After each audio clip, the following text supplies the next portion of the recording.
Hello, everyone, and welcome back to Truca's Daily Life. My name is Truk, and I'm 24 years old.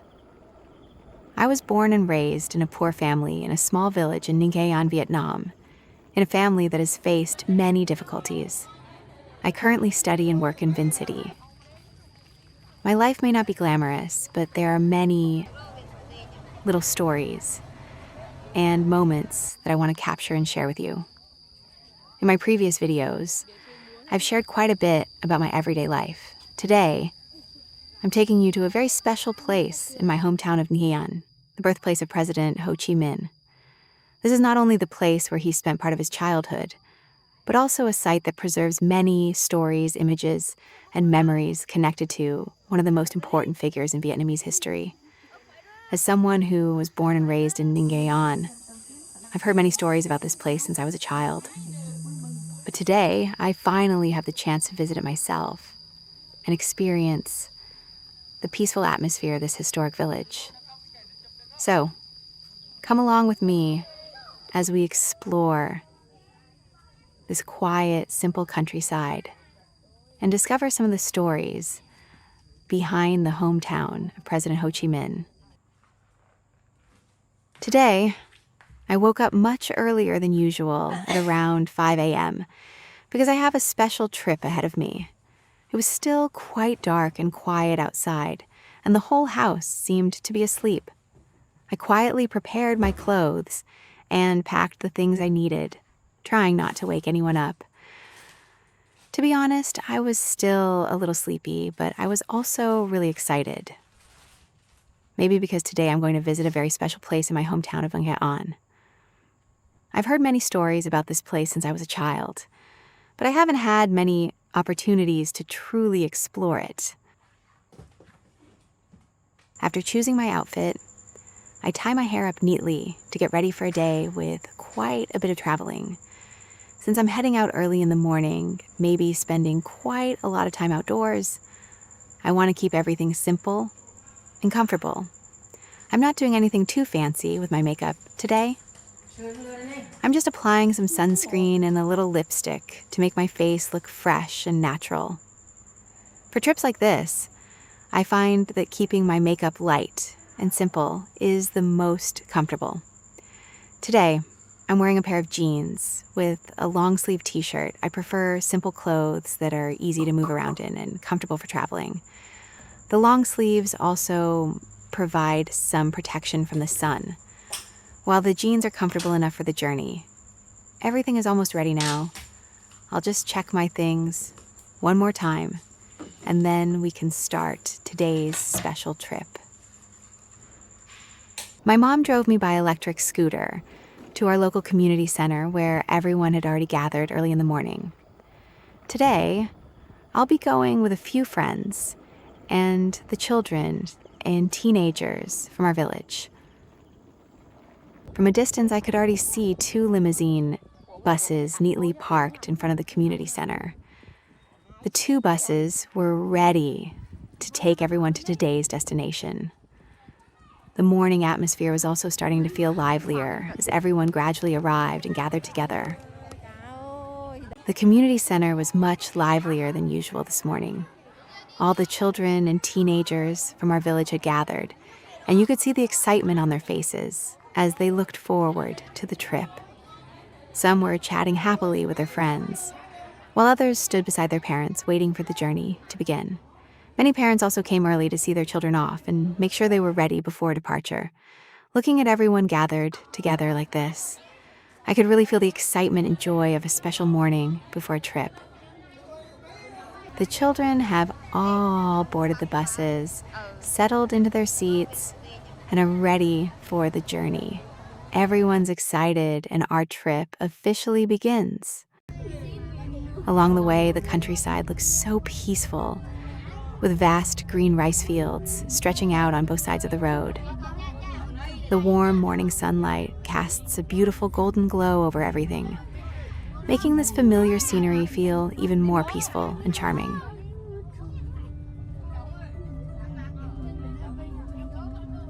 After about 20 minutes of traveling, we arrived at the hometown of President Ho Chi Minh. There were quite a few stalls selling local specialties and souvenirs near the site.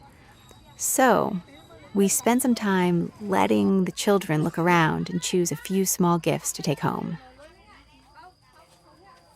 The site opens to visitors at 7:30 in the morning, and after the children finished choosing their little souvenirs, our group began making our way inside. Even though it was still early, quite a few visitors had already arrived. The atmosphere was cheerful and lively. Groups of visitors were coming in, chatting, taking photos, and exploring the places connected to President Ho Chi Minh's childhood. What I like most is that even with quite a lot of people around, the place still feels peaceful and welcoming. Perhaps it's because the surrounding area still has the simple charm of the Ngayan countryside, with green trees and quiet little paths. For me, being able to visit a historic place right here in my hometown is a very special experience. And today, I'm happy to have the chance to come here with the children from our village and learn more about this meaningful place together. The site still preserves these simple wooden houses with traditional palm leaf roofs, reflecting the charm of an old Vietnamese countryside. These houses were built in the late 19th century and are surrounded by lush green trees and bamboo, creating a peaceful and nostalgic atmosphere. The first place our group visited was President Ho Chi Minh's maternal hometown, also known as his mother's birthplace. As soon as we walked through the gate, we were greeted by a small, peaceful path. On both sides were rows of lush green plants that were carefully maintained and neatly trimmed. Next to the path was a small garden where familiar crops such as beans and peanuts were grown. Everything here is simple and rustic, yet it creates such a warm, peaceful, and familiar feeling. In the middle of the lush green garden stands a small, simple house made of bamboo with a palm leaf roof. The house has a rustic and humble appearance, preserving much of the traditional style of a Vietnamese countryside home from many years ago. Standing in front of it, I felt as though I was getting a glimpse into a part of everyday life in Vietnam from the past. This is the hometown of President Ho Chi Minh's mother, Madame Hoang Thi Loan. It was also the place where Nguyen Sinh Sac, President Ho Chi Minh's father, was taken in and raised by his maternal grandparents, who gave him a good education. It was here that Ho Chi Minh's parents met, married, and had 3 children. One of them would go on to become one of the most remarkable figures in Vietnamese history, our beloved President Ho Chi Minh. On this piece of land in the village, there are 2 main houses. The larger 5-room house belonged to President Ho Chi Minh's maternal grandparents. It was where his parents lived until they married and eventually moved out to start their own family. The second house, located not far to the west of his grandparents' home, belonged to his parents. The house was built on a piece of land given by Hoang Duong to his son-in-law and former student, Nguyen Sinh Sac. This is why President Ho Chi Minh was born in his mother's hometown. It was here, on the morning of May 19, 1890, that a baby boy named Nguyen Sinh Kung was born into the loving care of his maternal grandparents. During the first 5 years of his childhood, he grew up surrounded by the love and care of his grandparents and parents. These early years played an important role in shaping his character and nurturing the ideals he would carry throughout his life. The next stop on our journey is President Ho Chi Minh's paternal hometown, the village where his father was from. As soon as we entered the grounds, I was impressed by how spacious, clean, and well-maintained everything looked. Colorful flags and flowers lined the pathways, while a beautiful fountain added to the scenery. Compared to the more rustic atmosphere of his maternal hometown, this area feels more spacious and well-kept, while still preserving the traditional charm of the Ngayan countryside. Today, we happened to meet a group of retired female military veterans who had also come to visit President Ho Chi Minh's hometown. Even after retirement, They still took the time to come here and learn more about the history and memories connected to his life.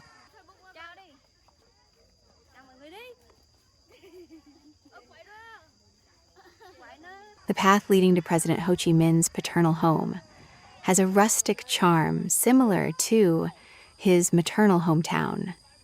On both sides of the path are rows of carefully maintained green trees, with a small garden filled with familiar plants in between. As I walk along this path, I can appreciate even more the simplicity of the place where President Ho Chi Minh's family once lived.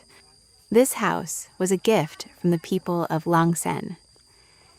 It was built using community funds to celebrate the success of Nguyen Sin Sac, the father of President Ho Chi Minh, who earned the title of Po Bang in the traditional Vietnamese examination system. In this simple and modest house, President Ho Chi Minh's family spent many warm and happy years together. The house still preserves precious belongings associated with him and his family. The atmosphere here is quiet and peaceful, surrounded by the shade of lush green trees. The furniture inside the house is arranged neatly and practically. The 2 rooms at the front were used as a place for worship and to welcome guests. Within this quiet space, many meetings and discussions among patriotic figures in the early 20th century took place with great passion and enthusiasm.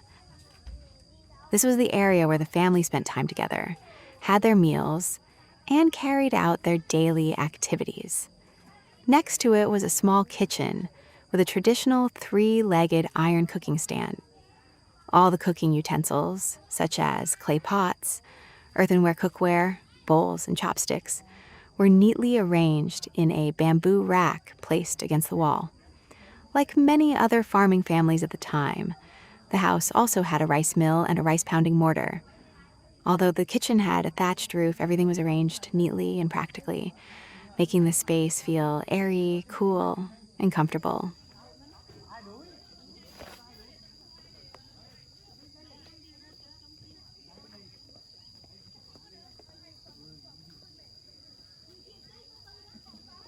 After taking a tour around the house, we stopped for a while to listen to our tour guide share more stories about President Ho Chi Minh's life and the memories connected to this place. Hearing these stories in the very space where his family once lived made everything feel much more real and meaningful. The children and teenagers also sat down quietly and listened with great attention. From time to time, I could see them looking toward the house and the artifacts being introduced, perhaps trying to imagine what life was like for President Ho Chi Minh when he was young. Everyone in our group was also very attentive to the stories the guide shared. There were some things I had heard before, but hearing them again in the very place where those events took place gave me a completely different feeling.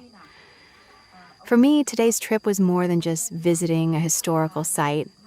It was also an opportunity for everyone, especially the children, to learn more about President Ho Chi Minh's life in his early years.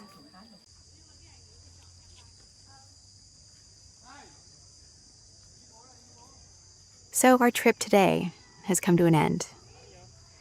It was a short morning, but it left me with many wonderful memories and emotions. Seeing the houses, gardens, and artifacts connected to President Ho Chi Minh's childhood with my own eyes helped me understand more about his early years and the life he experienced growing up.